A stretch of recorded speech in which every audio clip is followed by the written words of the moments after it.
සුබ දවසක්. දැන් ඔබ ඊයේ දකින්න ඇති මේ ගම්පහ දිස්ත්‍රික්කයේ නියෝජනය කරන ප්‍රසන්න රණතුංග නොහොත් කප්පම් ප්‍රසන්න අධිකරණයෙන් අප ලබාගෙන එළියට ආපු ආකාරය. එතකොට ගොඩක් දෙනෙක් තාම වික්ෂිප්තව බලාගෙන ඉන්නවා. ඊයේ මේ ප්‍රසන්න රණතුංගට තිබිච්ච නඩුව මොකද්ද? ඔහු අප පිට එළියට ආවේ කොහොමද කියලා. දැන් මට ලැබී තිබෙන තොරතුරු අනුව මේ කප්පම් ප්‍රසන්න අත්අඩංගුවට ගන්නේ අල්ලස්සෝ දෝෂ නිවාරණ කමිෂන් සභාව මගින්. ඒ අත්අඩංගුවට ගන්නේ සංචාරක අමාත්‍යාංශය යටතේ ඇති ආයතන 4ක් සම්බන්ධයෙන්. ඒ කියන්නේ ශ්‍රී ලංකා සංචාරක සංවර්ධන අධිකාරිය, ශ්‍රී ලංකා සංචාරක ප්‍රවර්ධන කාර්යාංශය, ඊළඟට ශ්‍රී ලංකා හෝටල් කළමනාකරණ ආයතනය, ඊළඟට ශ්‍රී ලංකා සම්මේලන කාර්යාංශයේ සේවකයන් සම්බන්ධයෙන් ඍජු වෛද්‍ය රක්ෂණ විධිවිධාන පිළිබඳ අක්‍රමිකතාවයක් සම්බන්ධයෙන්. කොහොම නමුත් මේ කප්පම් ප්‍රසන්නට ඊයේ දින කොළඹ මහාධිකරණය මගින් අප ලබා දීලා තියෙනවා. එතකොට මේ කප්පම් ප්‍රසන්නට ඔය කප්පම් ගැනීම සම්බන්ධයෙන් ඓතිහාසික ඉතිහාසයක් තියෙන පුද්ගලයෙක්. දැන් මේ කප්පම් ප්‍රසන්නය අත්අඩංගුවට අරගෙන තියෙන්නේ අල්ලස්සෝ දෝෂ නිවාරණ කමිෂන් සභාව විසින් මේ සිදු කරන ලදයි කියන රක්ෂණ අක්‍රමිකතාවය සම්බන්ධයෙන්.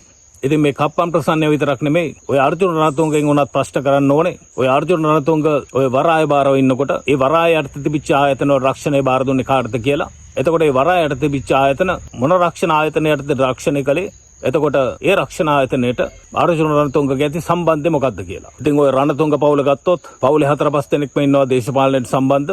උන්ගේ තාත්තත් කරේ දේශපාලනය. ඉතින් උන් ගහන්නේ අමුතුම මැච් එකක්. මොකද උන්ගේ පවුලේ ඉන්නේ උන් තීරම එක පක්ෂ වලට බෙදිලා තමයි දේශපාලනය කරන්නේ. කොයි වෙලාවකවත් දෙන්නේ එක පක්ෂයක නැහැ. ඉතින් කොයි ආණ්ඩුව ආවත් උන්ට ගොඩ යන්න පුළුවන් ගේමක් තමයි උන් ගහන්නේ. දැන් මේ වෙලාව බැලුවත් ඔය රණතුංග පවුලේ ඔය රුවන් රණතුංගට වැඩිමලා සංජීව රණතුංගත් මට පේන්නේ මේ වෙලාව මාලිමාවට හේතු වෙලා ඉන්නේ.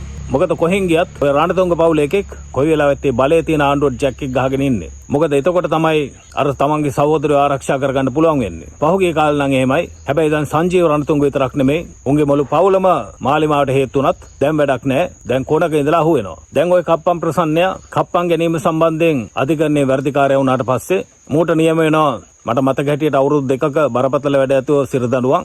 හැබැයි ඒක අවුරුදු 5කට අත්හිටවනවා. දැන් ඒ වගේ වෙලාවක තමයි මෙයාකට මේ ඊළඟ චෝදනාවත් ඉදිරිපත් වෙලා දැන් ඔය ඊ අප අරන් ගෙදර ගියේ.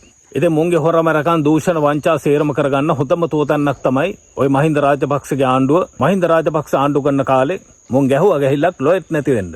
මොකද මුන් ඒ කාලේ Tamanට බලය තියෙනකොට තමන්ගේ බලය උපරිම ලෙස පාවිච්චි කරලා තමන්ගේ මඩිය තර කරගත්තේ උන්. මගේ නම් අදහස ඔය කප්පම් ප්‍රසන්න නොහොත් ප්‍රසන්න රණතුංගයට විතරක් නෙමෙයි, ඔය රණතුංග පවුලේ සේට්ටම චෝදනා ගොනු වෙන්න ඕනේ. මොකද මුන් සේරම ඔය දේශපාලනය අවභාවිතා කරපු අන්ත දූෂිත දේශපාලඥයෝ.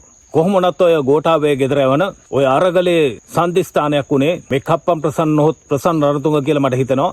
මොකද ඔබට මතක ඇති ඔය රණතුංග පවුලේ හැම එකාගෙම ඔය මේ රටේ දර්ශීය සාමාන්‍ය ජනතාවට තියෙන හේඩෑරි සිරුරු නෙවෙයි තිබුණේ, බොහොම බරපතල ශරීර. මොකද ඉතින් පාර්ලිමේන්තුවෙන් නිකන් වගේ 3 වේල කණ්ඩ හම්බ වෙනවා කියන්නේ ඔය ඕනම කෙල්සඟ දේශපාලඥයෙක්ගේ ශරීර කූඩු ආරලා එන එකක්. ඉතින් ඔය පන්නපු ජනාධිපති ගෝඨාභය රාජපක්ෂගේ අන්තිම කාලේ මට මතකයි මේ යකා එක්තරා වෛද්‍යවරයෙක් හම්බ වෙන්න යනවා මුගේ ශරීරය අඩු කරගන්න මගේ දැන් ඩයට් ප්ලෑන් එකකට. එතකොට මේ වෛද්‍යවරයා ඔහුගේ පෞද්ගලික ක්ලිනික් එකේදී බෙහෙත් කිරීම ප්‍රතික්ෂේප කරනවා මේ හදයට. ඒ වෙන කිසිවක් නෙමෙයි. ඔහු ඒ වෙලාවෙත් තීරණය කළා තිබුණා මු අන්ත දූෂිත දේශපාලඥයෙක් කියලා. ඉතින් ඔහුගේ ප්‍රතිපත්තියක් තිබුණා මේ වගේ අන්ත දූෂිත දේශපාලඥයන්ට මම පෞද්ගලිකව ප්‍රතිකාර කරන්නේ නැහැ කියලා. ඒ අනුව ඒ වෛද්‍යවරයා මේ කප්පම් ප්‍රසන්නයට ප්‍රතිකාර කිරීම ප්‍රතික්ෂේප කළා. මෝට කිව්වා ආණ්ඩුව ඉස්පිරිතාලට එන්න කියලා. ඉතින් ඒ අනුව තමයි මේ වෘත්තකයන්ට ගටක් ආවේ. මේ වෘත්තකයන්ටත් තමන්ගේ සේවය ඔය අපතයන්ට සැලසිය යුතු නැහැ කියන මතයට ආවේ. ඒ වෛද්‍යවරයාගේ ඍජු එදිතර තීරණය හන්දා මේ රටේ බහුතරයක් වෘත්තකයන් ඔය දේශපාලන අපතයන්ට තමන්ගේ වෘත්තමය සේවය සැලසීම ප්‍රකාශිතව නැවැත්තුවා. ඉතින් මට හිතෙනවා එතනින් තමයි මේ අරගලේ පටන් ගත්තේ කියලා. මොකද ඒක තමයි සාමාන්‍ය ජනතාවගේ ටර්නින් පොයින්ට් එක.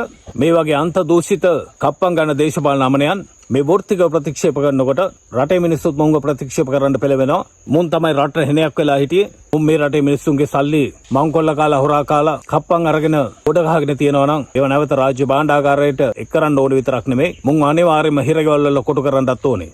බොහොම ස්තුතියි.